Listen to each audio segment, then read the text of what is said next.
Get ready, Staten Island. It's time to celebrate 5 years of Ferry Hawks baseball. Join us Friday, April 24th through Sunday, April 26th for our first homestand of the season and our 5th anniversary celebration. Score big with $5 tickets. Grab $5 domestic draft beers. Enjoy $5 popcorn. And yes, 2 Nathan's hot dogs for just $5. Visit ferryhawks.com now to lock in your seats.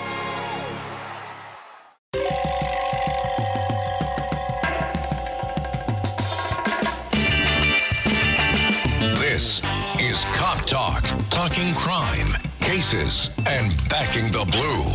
Now, here are your hosts, Captain Ed Mehmet and Detective Kevin Schroeder. Hello, everyone, and welcome to another episode of Cop Talk. I'm Kevin Schroeder, your host, and unfortunately, my co-host is still out sick right now, and God willing, we wish him well, and hopefully he'll be back with us real soon. Today's guest on Cop Talk, we're going to be doing a roundtable, and I know everyone likes the roundtable. That's why we're doing it again. And we have, by popular demand, back retired Sergeant from NYPD, Rory Capra. Hey, hello, Kevin. Nice to be here. And his sidekick, a good friend of ours, David Giordano, retired NYPD. Thank you. Good to be back. So here we are. So, gentlemen, I'd like to open up our roundtable with some hot topics, but the first one I want to speak about is Detective Jonathan Diller's murderer. So he is, as we know, he was acquitted for the top charge, murder one. Mm-hmm. Let's talk. Rory? Yeah, I just think that's, it's disgraceful. It seems like any time now a cop is involved in something and there's somebody charged against committing any act on a cop, automatically they look to knock it down. They're looking to knock it down from, from an assault to harassment, or from, in this case, a murder down to a manslaughter. There's always like an excuse. There's always something that negates making the top charge, mostly from political motivations. Right, exactly. I believe the perpetrator's name is Guy Rivera. I believe that's his name, yes. Rivera. Top charge, acquitted for the top charge, which is ridiculous. I know he was found guilty of all the other charges, which is fantastic, but it should also be that top charge as well. David? But that aside, it's the morale. It's just another nail in the morale coffin of NYPD cops that go out every day and have to confront these people. I remember when I was a young cop in the Bronx with this guy over here. You guys worked together in the Bronx, right? Yes, we did. What precinct was that? He was in a 401. I was in a 40. 40, okay. A similar situation with Rory, the guy that shot all the ESU cops back in 88. Larry Davis. Larry Davis. Yeah, Larry Davis. The same thing. Knocked the charges down. And he subsequently went to jail and was killed in jail. But what a shame. I mean, we went on patrol after that, feeling like crap. And at the time, he was one of the most wanted people in the Bronx. That started one of the biggest manhunts in the Bronx. Right. That's right. I remember that. Yeah. I remember that. Yep. When he was finally arrested, actually, was it Chief Johnson? Yes. Yeah, Chief Johnson. Yeah. Chief Johnson. Remember him? He had his Johnson had the riot helmet on. Yeah, and then he got 3 quarters for years at a Rolling Stones concert. Yeah, right. In Shea Stadium, right? But Crazy. it's, again, it's just like if morale isn't bad enough. I know. It's just getting. It's another nail. It's another nail. Yeah, it's sad. But even beyond the cops, Kevin and Dave, it's always been the philosophy that if a person is willing to commit these kinds of crimes, you're going to commit a murder of a police officer. What message does that send to the average civilian? What chance does the average civilian have? If somebody is that heinous that they're going to go after an armed police officer and commit a murder, the average civilian hasn't got a chance. They're not even going to hesitate to shoot somebody else. Well, I always say, too, is, I tell friends of mine who aren't on a job, active or retired, I say, just think about it. If a perpetrator is going to disrespect a police officer in uniform and assault a police officer in uniform, what do you think they're going to do to your mother or your father walking down the street? Exactly. Without a uniform and a gun and a badge. Really? Mm-hmm. Just think about that, right? Absolutely. So that will bring us to our next topic, actually. Sergeant Eric Duran. Oh. Move up to the Bronx now. Yeah. Rory, you're Sergeant? Yeah, Sergeant Duran. Yeah. Unbelievable. This is another travesty of justice. This is terrible. Here he is, a young man, 13-year veteran of the job. He's in narcotics. He's on duty performing what for the most part is a buy and bust operation, narcotics operation. They had the suspect, which was Eric Dupree, 30 years of age. They have him in, I guess it was a hand-to-hand. They had him. And he was an altar boy, wasn't he? Yeah, I'm sure. Yeah. Right. And probably an honor student. Yeah, I didn't see his graduation picture from grammar school, but yeah. But in order to evade arrest and attempt to flee, he's on the bike. He's on that motorbike, and he's essentially, according to testimony, the sergeant felt that he was aiming right towards the other cops that were engaged in police activity, and he was trying to deflect him from either hitting or running over some of those cops. So he picked up, sadly or unfortunately, whatever he happened to see there for whatever reason was an empty cooler, and he just kind of flung it at him to try to divert him and get him out of the way. Right, exactly. So unfortunately, I guess the cooler strikes him, and then he wound up hitting a tree, and then he hits the curb, and subsequently, he dies. But now all of a sudden, the police officer is now charged with the murder. Right. And this is criminal. This is insane that he then gets convicted of a manslaughter. He gets convicted of manslaughter too. It's and this is the first time, I think, in about 10 years or so, that another active on-duty cop is convicted. Well, the first one convicted back in 1977, in the 4-4 precinct, Tommy Ryan, convicted of a homicide. Sure. And it seems to me, Rory, since that 77 incident, we've had numerous Bronx incidents, whether it's Officer Sullivan from ESU with Eleanor Bumpers, yes, Frank Lavoti. Yes. It seems like the Bronx is always the focus of these kind of incidents. But so it seems like every certain amount of year, every decade, there's another Bronx incident that's making the headlines, and another cop losing a job or going to jail. Sure. Horrible.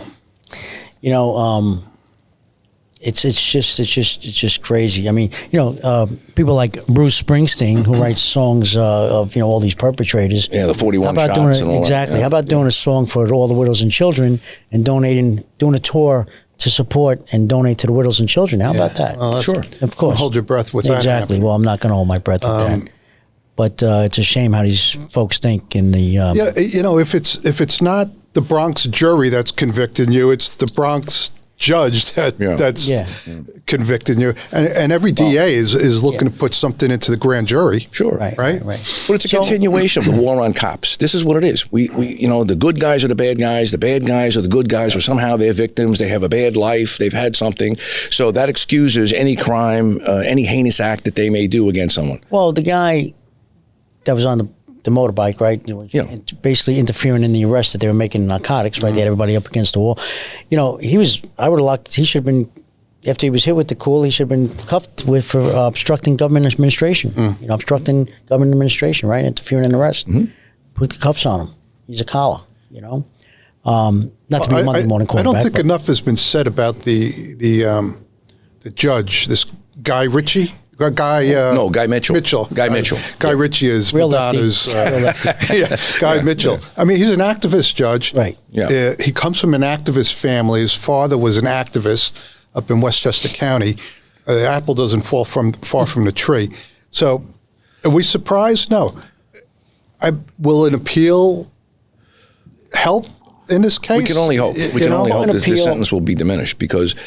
Yeah, I mean, even with, and this was a bench trial, by the way, which the general philosophy is that when you think you have the law on your side and you're a police officer and you're doing your job to the best of your ability and your training, generally speaking, you would hope that a bench trial is going to eliminate the politics, but it doesn't. It doesn't eliminate the politics, Well, particularly, unfortunately, it seems like in the Bronx. It's interesting that you brought up the politics thing, Rory, because I noticed in our research, part of the activism on this particular case was this guy from the Bronx, Hawk Newsom. Oh, yeah.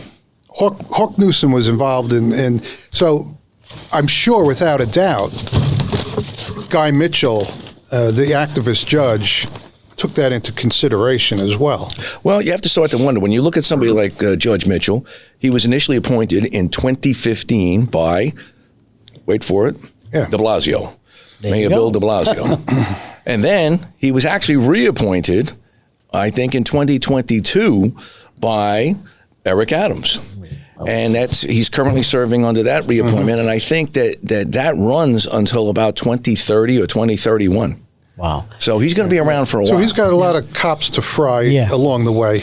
Now, I did hear something today, and I'm sure it's accurate information, where if Bruce Blakeman was to win as New York State governor, sure, if he beats Hochul, which I hope he does, I'm not sure, but hopefully he can, he would, help me out here. Do a pardon. Thank you. Yes. Do a pardon. Because someone said, well, Trump would probably do it as well, but I don't think Trump can do it because it's state level. This is a state issue. Right. Yeah. So it would be Blakeman could do it. I mean, Hochul could do it too, but she ain't going to do it. No. So that would be great. I mean, if it came to that, hopefully on appeal he could win, and if not, hopefully he can be pardoned. Yeah, and I'm glad that Bruce Blakeman actually took this as a public position. He's making this, I think, part of even his platform now as he's running for governor. But I'm glad he did, because that's standing up for law enforcement, and it's standing up, more importantly, for overall the people of the city of New York and the people of the state of New York. Right. Because enough is enough. It is enough is enough. And there's a lot of good people in this city still. And, and if no one's going to respect law enforcement, how the hell do you expect for your family to be respected by these perpetrators and, POS, right? Well, you know what? I wanted to mention something else. We were on a topic with the judge. So, as Dave indicated, we have like an activist judge, but he had one other big controversial ruling that went back to a case in 2018. I don't know if anybody remembers that, but there was a young man, 19 years of age, Branley Gonzalez.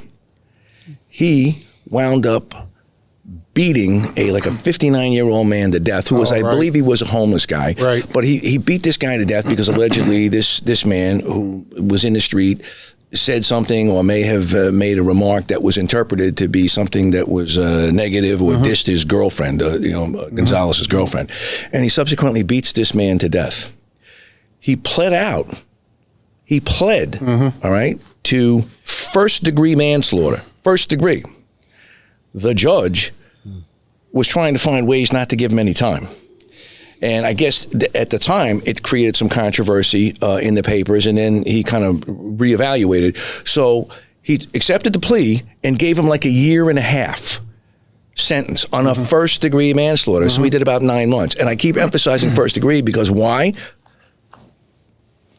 Sergeant Duran got convicted of second degree, a lesser offense. And he's getting 3 to 9 years. Which means he's going to have to essentially do at least a minimum of 3 years. Right. And by the way, he denied the appeal. He denied the petition to not give him incarceration. Right. He just tossed that out of hand. Right. Yeah. Right. Well, this Mitchell, and I have a hard time referring to him as judge.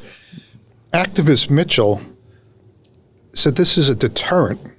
Yes. For other police officers. Yeah. Who may, act in a disorderly type of conduct. But I found it should be a deterrent for the common drug dealers that are rolling the streets that they could get whacked with another cooler. Well, we all know that's political code speak to the cops. That's the politically coded message to the cops: do nothing. Yeah, exactly. Which we've been down that road many times before. Yes, absolutely. Until something happens, and like, okay, do your job. Right. That lasts for a little bit. Yeah, it's really, it's really crazy. I wish Eric Duran much luck, and hopefully he does, able to appeal and gets off, and if not, hopefully he's pardoned at some point. The SBA, I think, is spearheading a defense fund for him. Yes, they are. From one of your previous guests, Vinny Dallalong, who is now the president of the Sergeants Benevolent Association. Do you have any information on that? I do not. I actually was looking for that, but it is on their website. Okay, so I didn't have an website? opportunity to look at it. But yes, it is the Defense Foundation or Defense Fund is listed on their website, and also the National Police Defense Foundation. That's the right, which is Joe Acapinti. Yes, they're also and Mike so Palladino, I think, is on yes. the board. So it's like a co. It's I think it's a co thing. So they're both doing it. Rory, is there something on the website where you could click to make a donation? I believe it is. I haven't looked at it yet, but I believe so. Very good. Going to do that right after the show. Yep. There you go. You know what? Rehashing the Lavoti case, I found it very peculiar. I didn't know this until I read up on this. So the federal judge that sentenced Lavoti is this Shira Scheindlin. Mm-hmm. It's the same one that ruled against the stop, question, and frisk in 2013, I believe. So another activist. They're all over the place. Whether they're at the state level, federal level, they're out there. Yeah.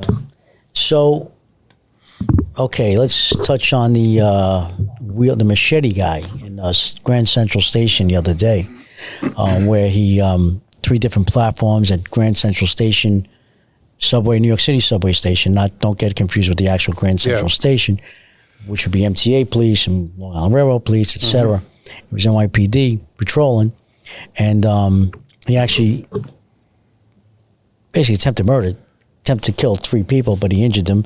They survived, and then he was confronted by NYPD, and they did a great job. They took action after telling him numerous times. You don't have to tell him once, by the way. But they told him numerous times to drop the weapon, and he did not. He came at them, and they shot him, and he died. So, how many different languages do we need to tell them to drop the knife? Exactly. I love it. You see the commissioner on TV trying to really emphasize and explain, yes, they said to stop 22 times or whatever it was. Sure. Why even say that? He was asked to drop the knife. Police, hello, we're in uniform. Police, don't move. Drop the knife. Okay, pop. And like I was explaining to you guys earlier, I was in Detroit at the time. I would like to have been here to see a good shooting for once, But he died at the scene. Whether at the hospital later or at the scene. Yeah. Good. One down.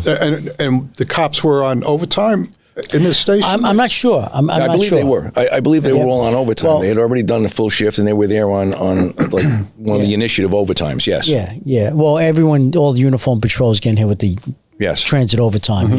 Yes. But, detectives again here with a lot of overtime too, which they put them in uniform at transit locations and different details, which I get because we're short manpower, but I don't get because then they got to go back and deal with their 200 cases that are open. Sure. Maybe the job should stop leaving everything open to the detective squad. Maybe we should start there. Yeah. A lost cat, leave it open to the squad. Sergeant, I don't know what to do. Call the squad. I mean, all due respect to sergeants. Yeah. But you guys know they leave everything open to the squad. But yeah, so that was one for the good guys, But and there again, that perpetrator, his name escapes me now, but apparently he was also a person that was known in his community, known to walk around with this machete. And if you see this thing, I mean, it's a machete. So you're talking about, 2.5, 3 feet long, and I think it even had like a serrated edge on it. But he was known to be walking around with this. So obviously this guy's not right in the head. Right. He's not all there. Where was any interdiction for him then? Now everybody's looking for, did the cops act properly? Once again, did they do the right thing? Did they told him 22 times to drop the knife? Should they told him 25? Where was anybody? Where was his family? Where was anybody looking to intervene with this guy when he was walking around in his neighborhood with this machete? Well, listen, it's the same thing with the Bumpers case. Before she was evicted out of that apartment for not paying her rent for 9 months. Eleanor Bumpers. Where was her family got involved after she was killed? Yeah. Yeah, Yeah. Where were they for the years prior to trying to get her help? Sure. Absent. Yeah. Yeah. No, these cops, absolutely. They should be given all the credit in the world because, you know what? In today's reality of policing, cops go overboard not to use any type of excessive force. Yeah. They tried to go overboard. I mean, you're telling somebody 22 times. Kevin, you've been in situations. Dave, you've been in situations. We've had them in the Bronx. Yeah. Where, you know what, sometimes it's life and death split decisions, and whether or not you're going to tell somebody to drop something once, twice, and that's it. And you know what? They start lunging at you, coming at you with a knife. You don't have time for 22 times. No. The fact that you can do that with somebody just goes to show the extent that the police are really self-conscious about how they're viewed, about how they interact with the public, with people that are obviously, mentally disturbed. He's an EDP, and they were trying to preserve his life to the extent that they could. But you know what? Once again, I don't think cops get enough credit for what they do and how much they try to make sure that they can use the minimal force possible to effect that arrest. I mean, everything we're discussing today comes back to, okay, you're telling the police officers don't do anything. Yeah. And that's not what they signed up for. They signed up to do their job. And sure. Citizens in this, in this 5 boroughs, and people coming in every day from Jersey and Long Island and upstate to work in Midtown, Financial District, wherever, they want to be safe, feel safe, and they don't want to be just coming to work scared to death and going home scared to death. Yeah, and hacked with a machete on the way. Exactly. To work. Yeah. Thank God those cops were there. Thank God. Yeah, exactly. Because if not, that could have led to mass deaths. You start swinging that machete, he could have took out God knows how many people. True. Very, very true, Now that we're speaking about the city of New York, how about let's talk about Mayor Mandami, what he wants to do with the retirees' benefits. Oh, the retiree benefits. Well, you know what? That's funny. That's a topic that keeps rearing its ugly head. So pops up every now and then. Yeah. So he's looking at he's facing a huge deficit, and he was looking at it like something like a $229 million raid, I believe, on the retiree health benefits. Right. Which, I mean, that's just obscene. In order to do what? In order to fund the free health care, the free buses, child care, the child care, and now the grocery stores, right. And which is funny in itself because that's already some of the proposals on that. It's already facing cost overruns on what he initially proposed that was going to be, and he wants to put one in every borough. Yeah. Yeah. So, but my question is not only, even if you can build them and you can initially stock them, how do you restock them? Yeah. What monies do you use to restock them in order to either distribute or sell things at a discount price? Mm-hmm. So, Rory, getting back to the raiding out the pension fund and so on, correct me if I'm wrong. Kevin, you may know it as well. Didn't the city do this already? Yes. And that led to our BSF. Right. Yeah. Well, that's what I said. What's old is new again. Fund. Everybody comes around, they reinvent right. the wheel, and now, once again, we're talking about putting health benefits and other benefits in jeopardy because somebody wants to raid a fund. But you know what? You still have to pay that back. Even if you were to do that, who does that fall on? It falls on the taxpayer. Right. It's the taxpayer. And who are some of the taxpayers? It's us. It's us. It falls on the taxpayers. Mm-hmm. Not only do you have to pay back the initial loan, but you also have to pay back interest. It's a circle. So, it's a rabbit hole that you don't need to go down because, you know what? You need to guarantee those benefits, especially for us now that we're retirees. You need to guarantee that. But you know what? The court themselves has said that. Mm-hmm. The Court of Appeals itself has said, I think it was back in 2024, they finally came to a definitive statement on that. Mm-hmm. And they said, no, all that managed health care, it's nonsense. And no, the city has an obligation to uphold the essentially the contract that they entered into with city and the municipal workers. Municipal workers and the employees. Right. Yes, you have to fund that health care for them. Yeah. It's it's a circle, jerk. It's ridiculous. But everybody was panicking about that. I know your union, all our unions were, Yeah, because you know what? PBA, DEA, SBA. It's interesting with one of the programs that he wanted to do because it's something where essentially it's like the city would be selling, so to speak, our information, our private personal information, healthcare information to a third-party administrator. God knows, yeah. And that administrator then will in turn use AI and put you into risk categories of whatever they think, conditions you fall under. Can you imagine where that's going to go? And let alone data breaches. Yeah. How often do you get a letter? I bet every one of us has gotten a letter from a credit card company saying, somebody saying, oh yeah, we've had a data breach and you need to monitor your credit for the next year. Can you imagine what's going to go on with that? Yeah, all the time. Yeah, exactly. Yeah, exactly. a real innovator, that Mandami. Yeah. It's crazy. Ryan Reynolds here from Mint Mobile with a message for everyone paying big wireless way too much. Please, for the love of everything good in this world, stop. With Mint, you can get premium wireless for just $15 a month. Of course, if you enjoy overpaying, no judgments, but that's weird. Okay, one judgment. Anyway, give it a try at mintmobile.com/switch. Upfront payment of $45 for 3-month plan, equivalent to $15 per month required. Intro rate first 3 months only, then full price plan options available. Taxes and fees extra. See full terms at mintmobile.com. Marvel Television's Wonder Man, an 8-episode series, now streaming on Disney+. A superhero remake, not exactly what we'd expect from an Oscar-winning director. Action! Simon Williams, audition for Wonder Man. I'm gonna need you to sign this, assuming you don't have superpowers.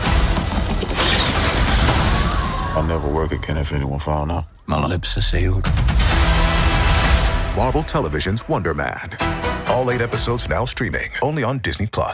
So, I mean, today, coming over here to the studio, and I'm sure you guys seen it as well, there's every day. Traffic? Well, that too? Pedestrian traffic. Oh, okay. Pedestrian traffic because of all the protests now, these ICE protests. I think it's going to be a hot summer, with protesting. And again, we said that so many times on the show, shut it down. There's a designated area for protesting, and you stay in that area. You go out of that area, you're a collar. You're getting arrested. But they won't untie the police department's hands, especially now, I'm sure. May and Mandami, do whatever you want. Make it a parade. We'll turn it into a parade, But there was a protest I happened to pass by today, and I'm like, this is ridiculous. Where was that? This one was in the 30s on the west side. Not too far from the Garden. Was this an ICE protest? ICE protest. Oh, yeah, ice. Yeah, not lemon ice. Ice baby. There's no, it's not a facility over there. No, they just been popping up. Just a general protest. Well, it's nice weather. It's it's the pop-up protest. It's nice weather. They've just been. I thought they'd be down at 26 Federal Plaza or something. That's what it should be, but they'll chase them out of there. So they're popping up all over the place. All over the place. It's just ridiculous. And they uniform. Now they want to get rid of what is it? I call it the task force, the SRG. Yes. Right, they want to get rid of the task force. I think they put that on hold, or they still want to get rid of that. My understanding is that's on hold. Similar with the youth gang database that initially they were talking about expunging the whole database, and I think the wisdom of the ways has common sense has prevailed there a little bit because that information is in some cases critical to interdicting future crimes. Right. Well, it's the same with the 5-family database. Yeah. I mean, if you're going to get rid of the youth gang database, and then get rid of the 5-family database, let's have a clean slate across the board. Yeah, true. But getting back to the ICE agents, as we know, they've been helping out TSA at the airports. Yes. And my observations and my experience, they've been doing a great job. But the press makes it sound like, TSA doesn't want them there, ICE don't want to be there. Meanwhile, they're talking to each other, joking around, they're getting everything moving. Sure. They're doing their job. They're working very well together, My understanding is it's worked out very well. Yeah. And in fact, they've had some very positive press, despite what the media may say. But they've had some very positive interactions. Yeah. They've saved a few lives. They've stopped a couple of crimes. They've been handing out water too. Yeah, and they're handing out water. They're handing out water and moving along. We just think, I got an 8:00 flight. I got to be at the airport at 4 hours earlier. No, you don't. Yeah. You really don't. TSA prior to that was doing a pretty good job. Right. ICE got involved, and it's just working out well. It's all what they want you to know, or want you to hear, I should say. Not sure. But gentlemen, Table's open. Table's open, Rory. Oh, the table's open. Let me see if I can Who can we dive talk into my about? notes here. See what else. What other notes you have there, Mr. Capra?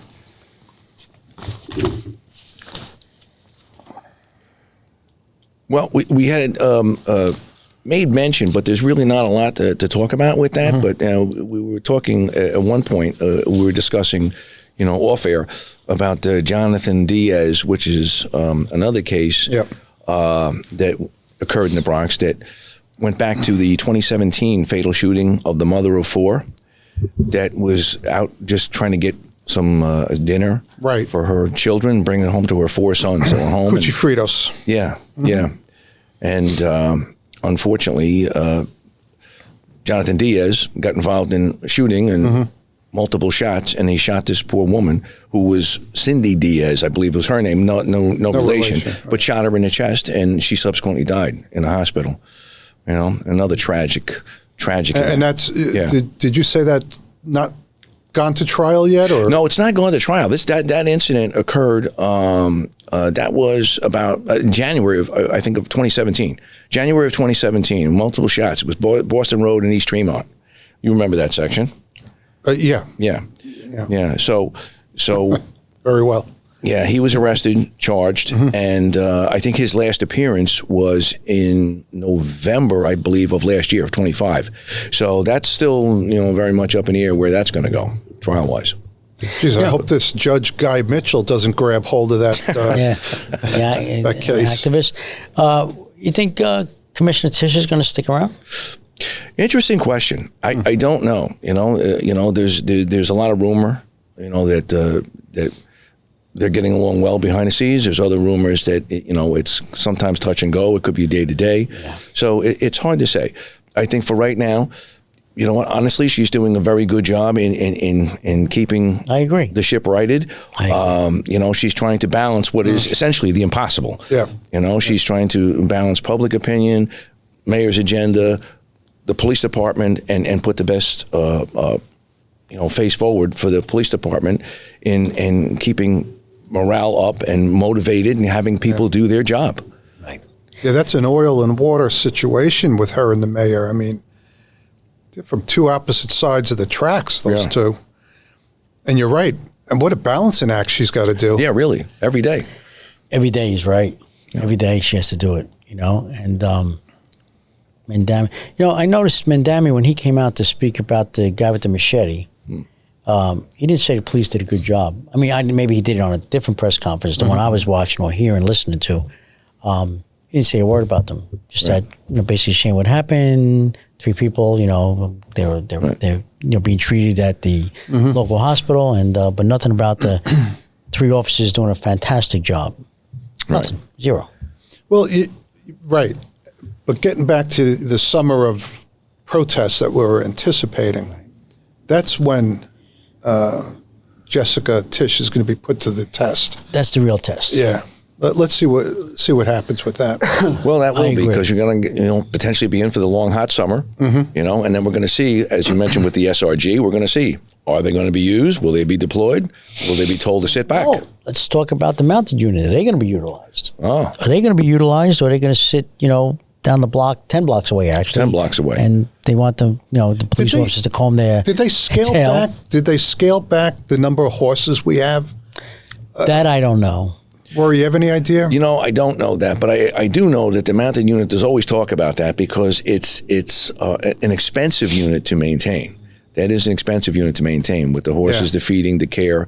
And those horses get tremendous care. Yep. They really do. And they're loved by their officers. Well, they're all like retired racehorse. Racehorses, Yeah. I mean, really. But it is an expensive unit to maintain. So there's always talk about that when you're looking at budget cuts, that they may, try to scale that back. Their use really in riot situations hasn't been for some time. No, not through, I would say through de Blasio. Yeah. And Adams as well. Right. It's and now, strictly ceremonial at this point, right? I don't think you even really see them anymore. Parades. You used to see them once in a while for traffic down in Midtown, but I don't think you haven't seen that. No, you don't really see them too much in Midtown. I don't know. Yeah. I mean, you have Troop A and B. Troop B was Midtown Manhattan by Midtown North Precinct. A, I think, is down by the 1st Precinct. I think that was Troop A. And are they still there? Troop B is. I don't, which is Midtown. Yeah. I don't know about Troop A. By the first precinct, I think it was. I think they may still be there. Yeah. I'm sure it's downsized, watered down unit today. Because they don't, like you said, it's very expensive. They don't, maybe they're just not replacing the horses moving forward. Well, they always used to say, though, that was one of the best units in the job for a young single man. Maybe now even for a young single lady. I don't know. But it used to be for a young single man. Those guys, let me tell you something. It was a good job for a young married man. Troop B anyway. The guys in Midtown, they'd be, taking pictures with everyone. Everybody. They met people from all over the world without leaving, 45th Street, 42nd Street, And I remember one time they tied up couple of horses at the Marriott Marquis. The guys, because that's where they would feature sometimes, the Marriott Marquis. And I'm going back in the 80s.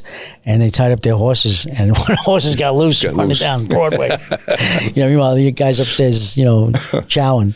But, and thank God the horse got back, and no money got jammed up. It was all good, all rock and roll. They would listen. When I was stuck for a speaker at a community council meeting, I always had in my back pocket a couple of guys from Mounted that loved to talk about horses.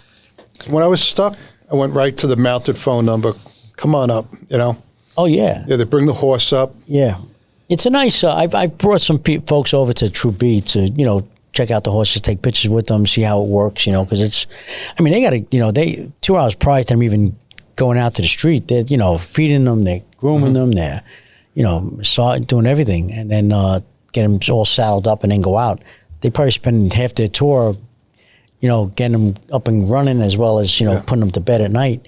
They're probably out there 4 hours, And then I think in the winter, after certain weather, certain degrees, like maybe below 40, 35, they can't bring the horses out. Oh, yeah, there's all rules and regulations. Even like the carriage horses, right. Same thing. If it's too hot, they got to come in. If it's too cold, they got to come in. Yeah. So they would have they drive around in the mounted cars. Interestingly, though, it's never too hot or too cold for the cop to stand out there. Right. No matter what. Right. Yeah. Let me feel your shield. Have you been out there? How come it's warm? It's 10 degrees out. Oh, I was sitting in the, in the vestibule over there in that building. Crazy. Good times. But yeah, it's just crazy what's going on. I think it's going to be a busy summer. I just feel it's going to be a busy summer with everything going on today. The mayor we have, it's going to be a test for the mayor, test for the commissioner. It's going to be very interesting now to see what happens now.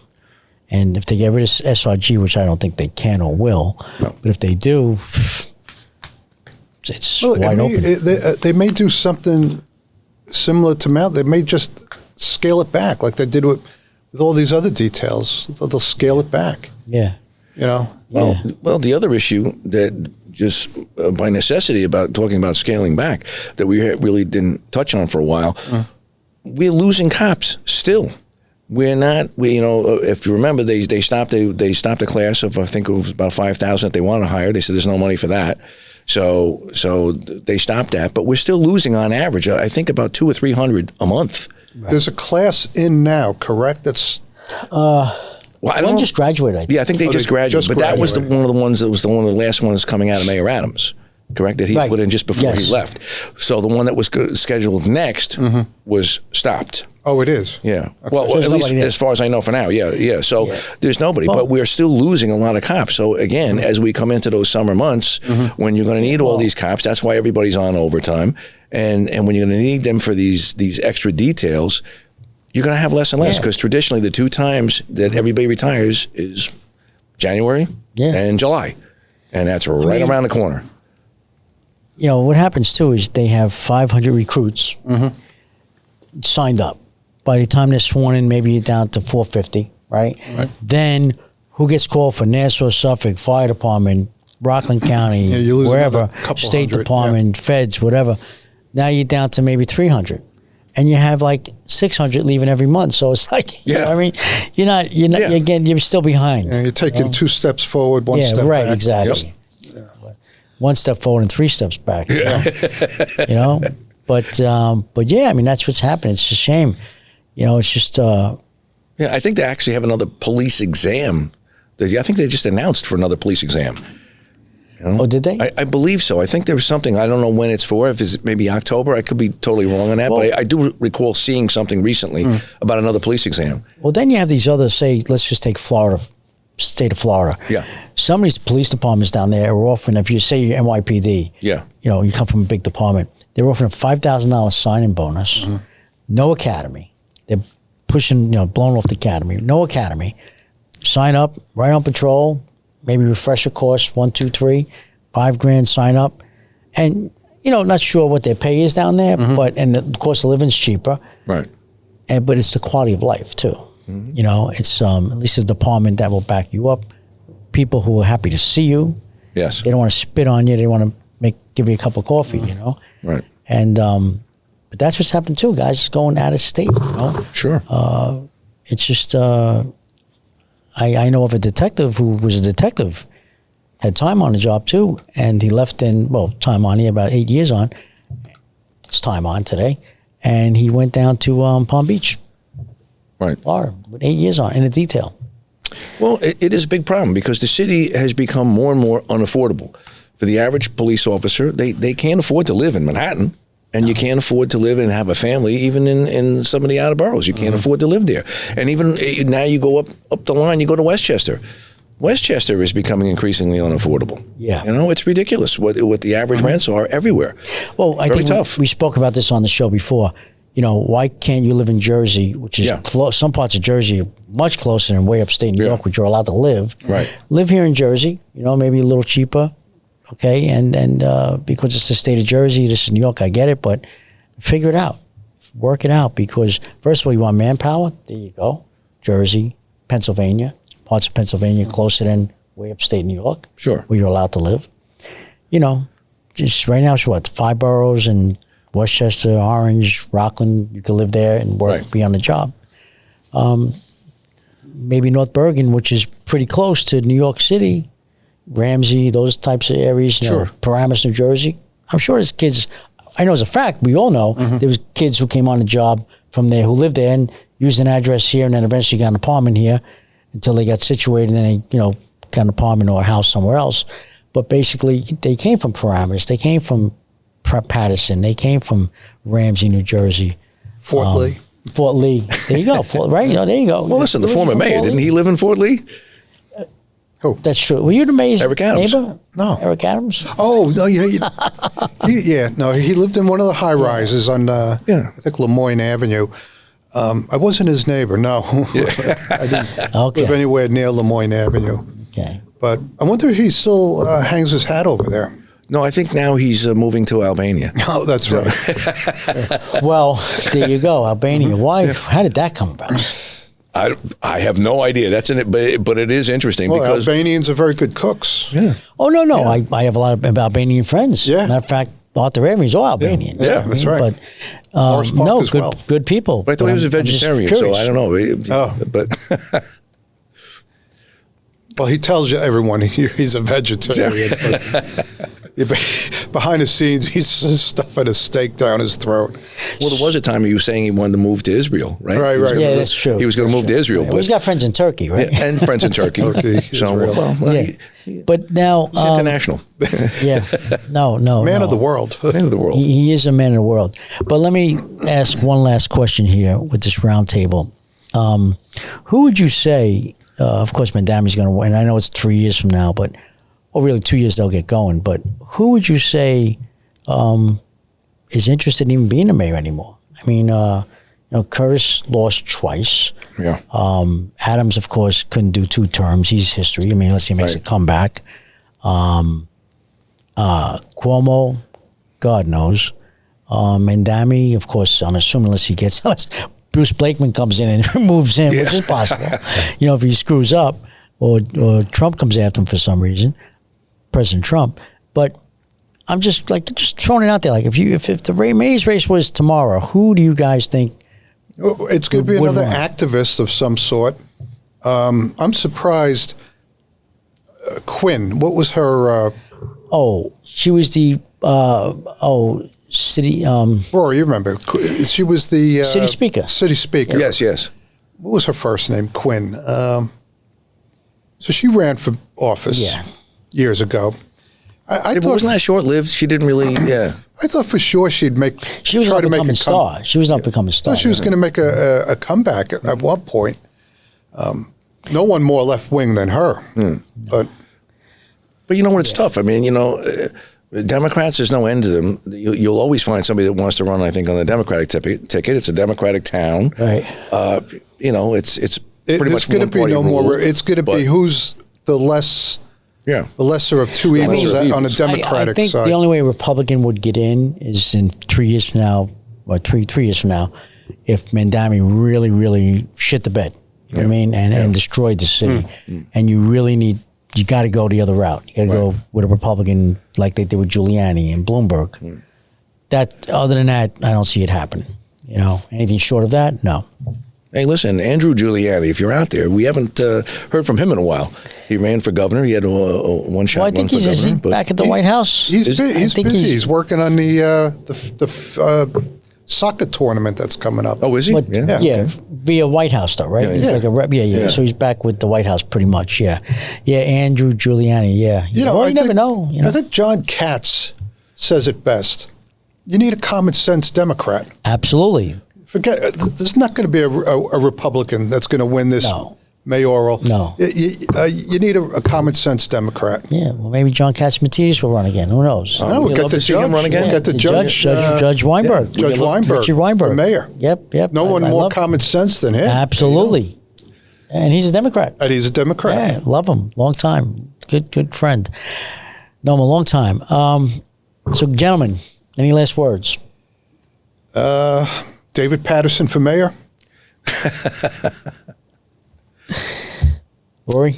No, I'm just wishing Sergeant Duran well. I'm hoping that, again, we all do. With that appeal, that it's going to go forward and with the defense fund. So for anybody out there, please go to the SBA website. I'm sure it's probably going to be lined up with the PBA as well.